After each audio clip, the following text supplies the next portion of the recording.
Half-measure virus vaccine intrigued experts. Evidence suggesting an initial half-dose of the vaccine being developed by drugs from AstraZeneca and the University of Oxford is more effective than a full dose. Is counterintuitive and even took the researchers by surprise. Why would less be better than more when it comes to triggering an immune response? Andrew Pollard, the director of Oxford Vaccine Group, described the findings from the phase 3 clinical trial as intriguing.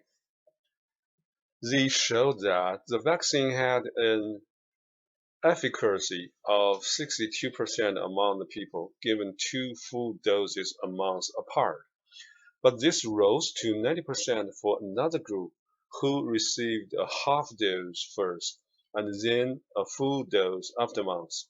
I think all of us expected that the 2 high doses would be the best response, said Paula, who noted researchers had only seen the details of the results over the weekend and would now start digging into the data.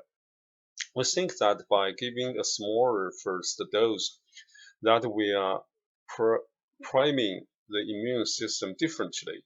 We are setting it up better to respond, he told a press briefing.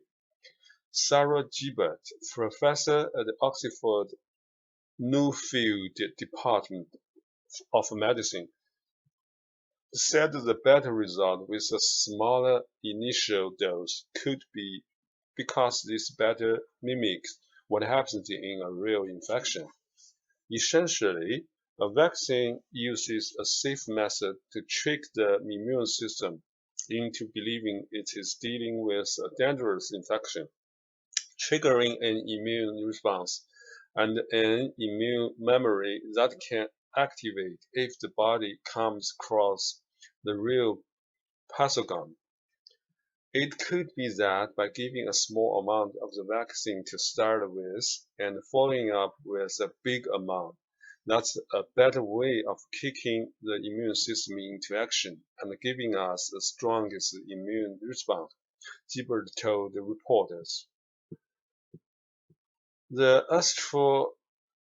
Oxford vaccine employs what is known as a viral vector, using engineered viruses to deliver genetic cargo into cells, giving them instructions on how to fight SARS-CoV-2.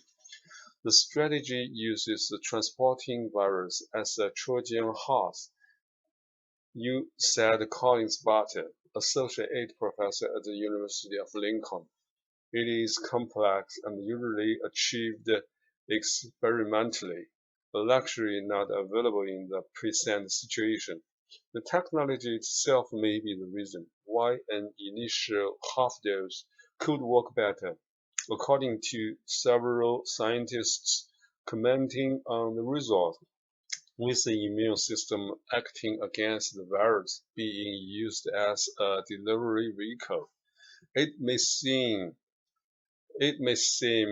confusing that a higher initial dose gives a less favorable response, but this may just be due to a residual response in some patients to the disabled vehicle, a snippet of chimpanzee virus used to deliver the vaccine payload, said Stephanie Griffin, associate professor in the School of Medicine, University of Leeds. But he said this could be easily fixed by using the adjusted dose. Pollard said researchers would be looking to find out if the issue was the quantity or quality of the immune response. He added that while with almost all single-dose vaccines, the higher the dose you give, the better. Methods based on priming the immune system first and then later giving a booster can work differently.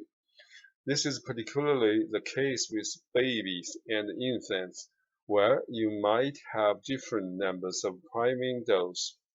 He said, I think the difference is that we are not that used to dealing with infections like this coronavirus, which adult humans have never seen before.